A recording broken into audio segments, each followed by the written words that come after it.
The NBA's most recognizable owner is selling his team. Well, kind of. Mark Cuban, the billionaire celebrity who's owned the Dallas Mavericks for nearly a quarter century, has reportedly agreed to sell his majority stake in the franchise to casino billionaire Miriam Adelson. But there's a catch. As a condition of the $3.5 billion sale, Cuban will not only retain shares in the team, but he'll also maintain full control of basketball operations. This is unprecedented stuff, and the unique structure of the deal suggests that Cuban and Adelson will in fact work together to propel the Mavericks, and potentially the state of Texas, into a new chapter. We'll explain. Sit back, relax, and take this in.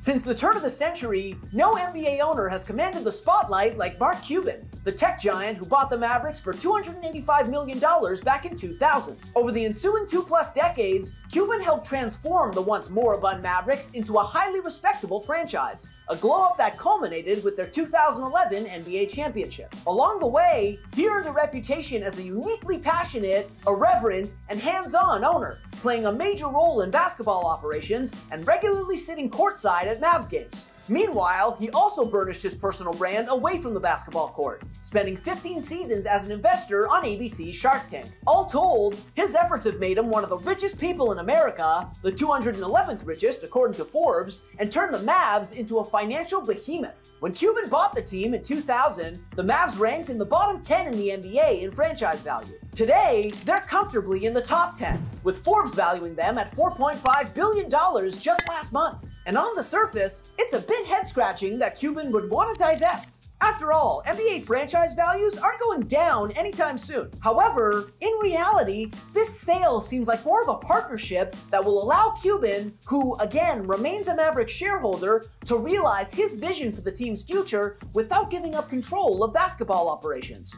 It wasn't even a year ago that Cuban publicly outlined that vision, which he hopes to make a reality after the Mavericks' lease at their current arena, the American Airlines Center, expires in 2031. Cuban told the Dallas Morning News that he wants to build a new arena in the middle of a resort and casino, and that he'd ideally partner with Las Vegas Sands to make that happen. And who owns Las Vegas Sands? The biggest resort and casino developer in the world? That would be Miriam Adelson, who took over the company following the death of her husband in 2021. So, long story short, with this $3.5 billion sale, the first step in Cuban's plan has been realized. He's formed the partnership that will allow him to move ahead with his vision. The next step will definitely be harder, but this deal affords Cuban considerably more leverage than he had before. See, the thing is, casinos and sports betting are illegal in the state of Texas. Despite an aggressive lobbying effort from the gambling industry earlier this year to change the legislature's mind, they wouldn't budge. But now, with one of the gambling industry's biggest players literally owning the Mavericks, it's a new ballgame, so to speak.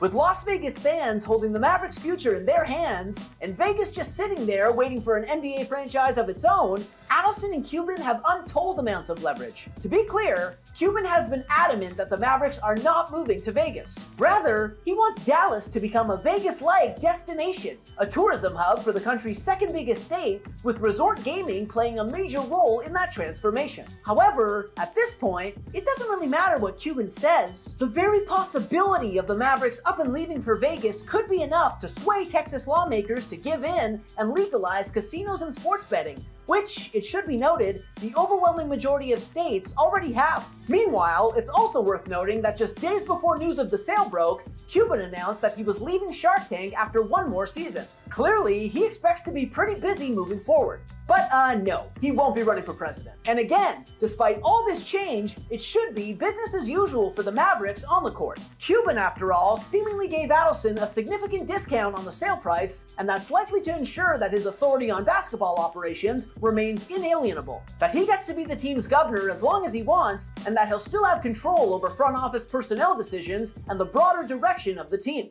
All in all, this looks like a banger of a deal for Cuban, who nets $3.5 billion in cash, gets to remain in charge of the Mavericks, and will surely earn untold billions more through his various investments if/when Texas legalizes casinos and sports betting. What else would you expect, though, from a seasoned shark?